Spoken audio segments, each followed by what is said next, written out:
After that, we need to add tusks as well. I'm using living doll clay in pale skin color, but you can use ivory or a mix of white and brown.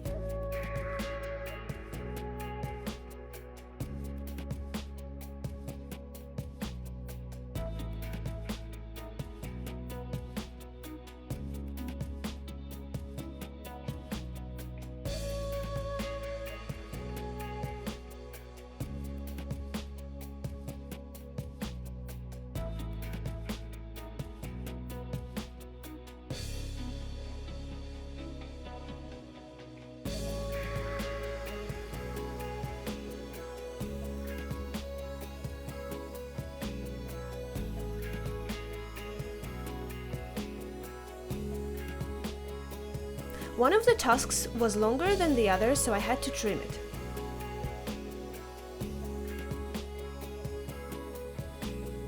Now it's time for the eyes. Here I'm using the glass eyes on the black wire, but you can use clay eyes or flat cabochon eyes, whatever you prefer.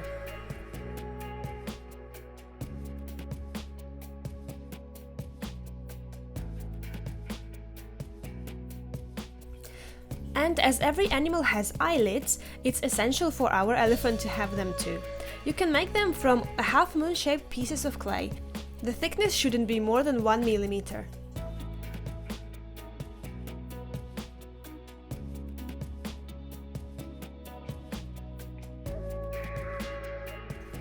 You can see how I'm using a couple of my favorite tools for smoothing and connecting pieces together.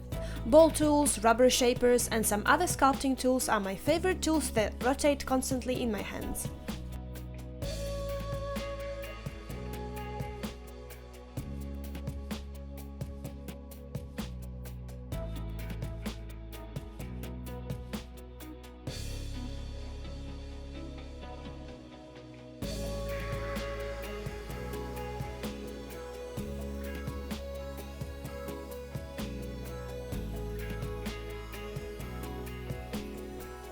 As you can see, the gap of the top eyelid on the left side is much deeper than the one on the opposite side, so I had to add up some clay to cover it up.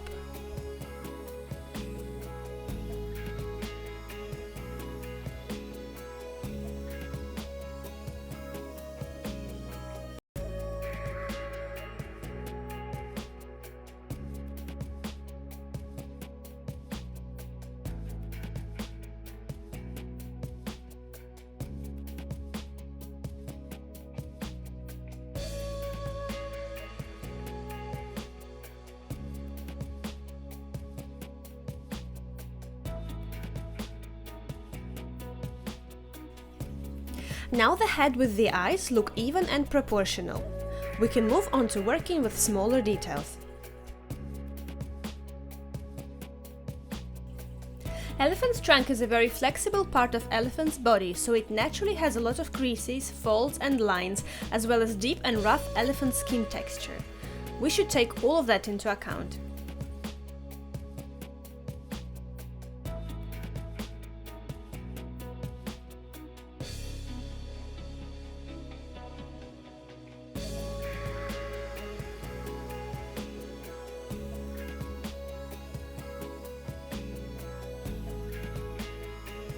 It is also very important to make realistically looking ears.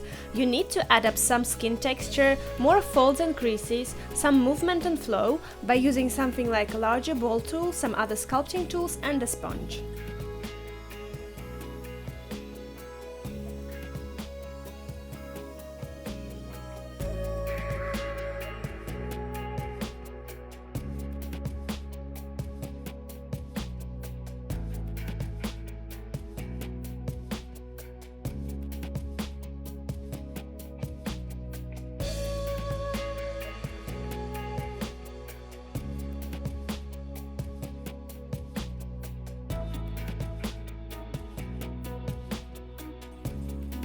The tusks also have some texture because elephant does use his tusks quite a lot. They are usually covered with scratches and sometimes even little cracks depending on how old the elephant is. So to make the tusks realistic, use the knife tool and make some texture. Now the elephant's head is all done, and it's time to decorate it with a lovely Indian pattern cover. Indian elephants always look so festive during festivals, and this is the style we are trying to achieve. I am using the same style small silicone stamp by Vive Decor to make a round element for elephant's head.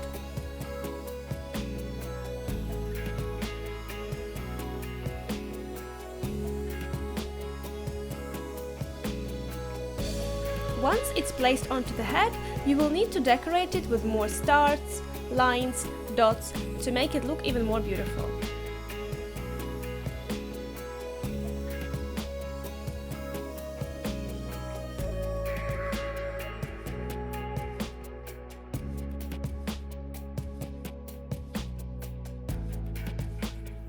A decorative headpiece like this would always have tassels and a fringe, so that's what I'm going to do now with my knife tool.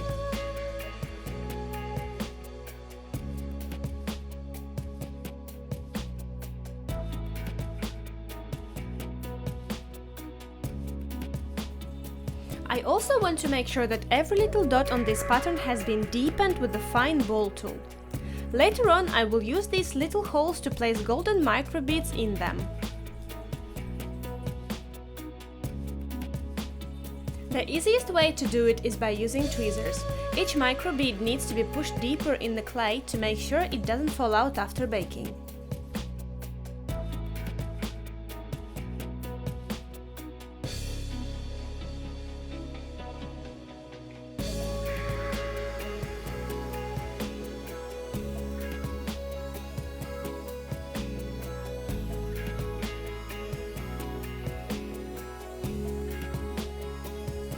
I think it will look very nice to have a large tassel hanging down from the elephant's forehead.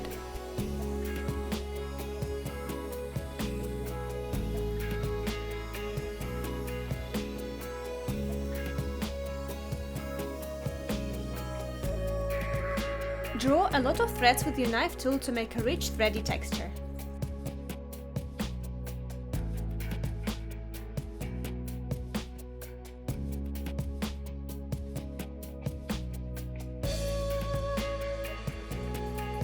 Now the elephant is fully sculpted and it's time to work on surroundings.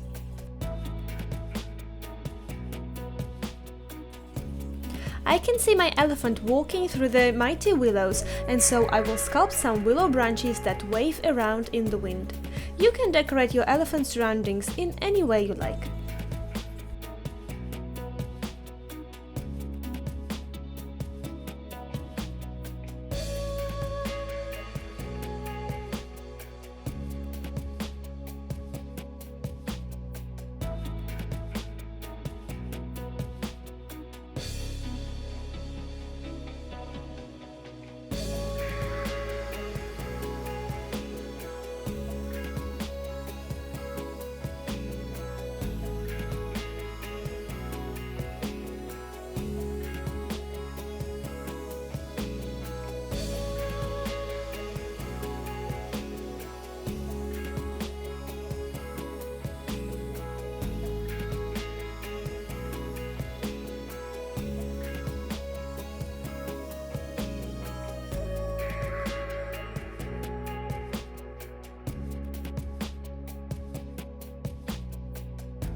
Couple of grass blades will finish the look and will give the elephant some imaginary ground to walk on.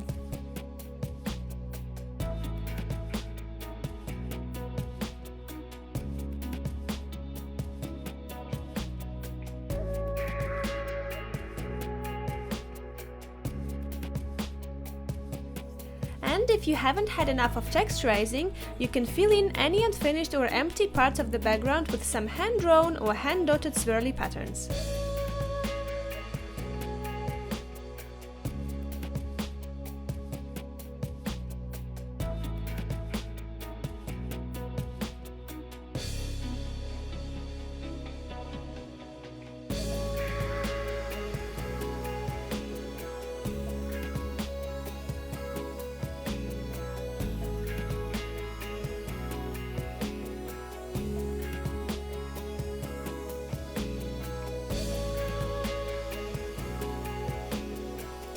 As my personal finishing touch, I always create an outline border for my journal covers, and so I also suggest you to do the same.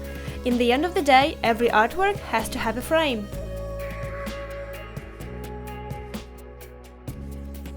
Now, even the edges out, make sure the size is still correct and nothing is distorted, and if everything is alright, it's time to bake. Bake your journal cover according to your clay manufacturer's instructions, or a little bit longer.